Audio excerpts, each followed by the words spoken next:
Hello YouTube, here we got another update on the wicking bed and the rest of the garden. Actually, the rest of the garden got considerably larger. Since I couldn't expand the aquaponics, I decided to make some more grow beds. So I got all of this built out now. I'll just walk you through it really fast. But I got a little strawberry pot here. Got some herbs growing in it too.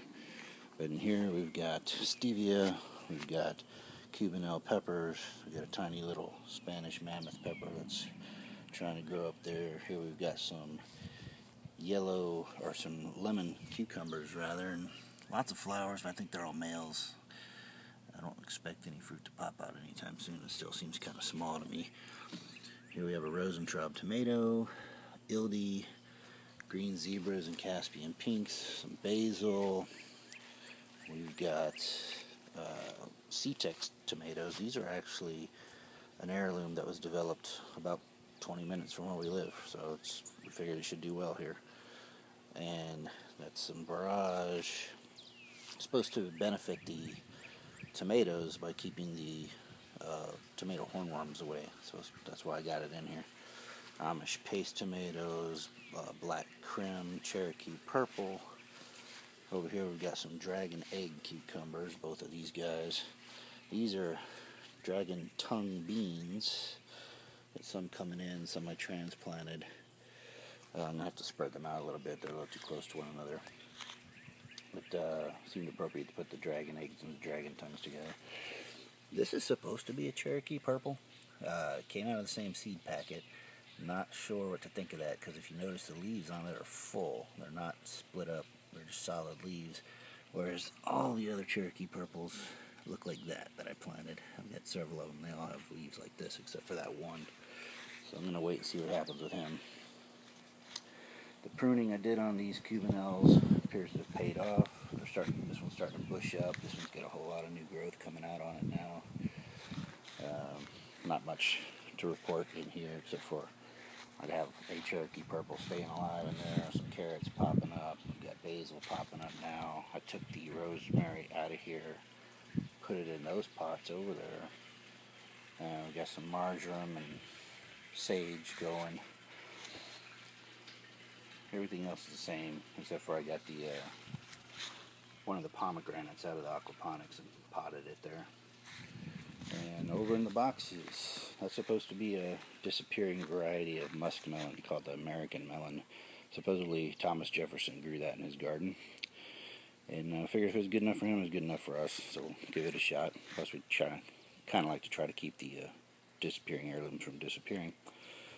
Got some carrots going along the edges of this one. Over here, that's one of the lettuces from the aquaponics. I just moved it to make some room. It wasn't doing that well over there. Got a bunch of new lettuce coming in. You can see all those little sprouts popping up. We got them over here in a couple rows, 2 different varieties. There's some spinach seed in there too, but it hasn't made an appearance yet. Got a bunch of peppers. The rest of this box is peppers. So we've got Chervina Chushkas, red and yellow California Wonders, purple beauties, lipstick peppers, orange bells, and I have some pepperoni de Sinise that I'm supposed to transplant in here, but they're not ready yet for that.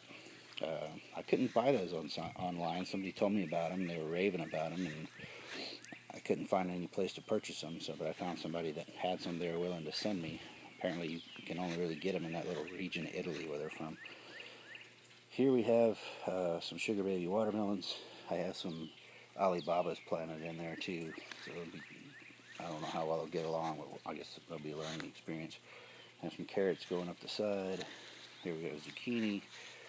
That's going to be yellow crookneck squash. There's a seed in there, hasn't popped up. I put one in aquaponics, it did pop up, so it'll probably get transplanted in there.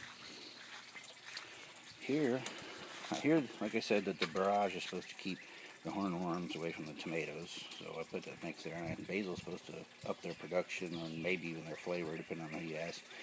So I figured that was a good configuration for planting tomatoes. Surround it with beneficial plants. And over here, I don't know what's going on with the lettuce. I mean, as you can see, this was all planted at the same time. They're all different sizes.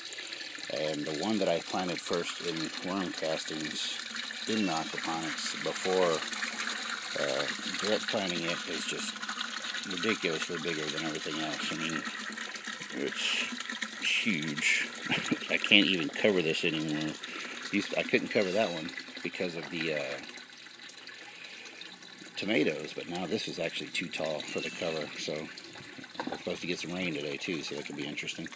The tomatoes are, as you can see, there's flowers everywhere, and in addition to the flowers, there's actually something like 50 tomatoes on there I counted that are already tomatoes. They're just waiting for them to ripen up like this guy.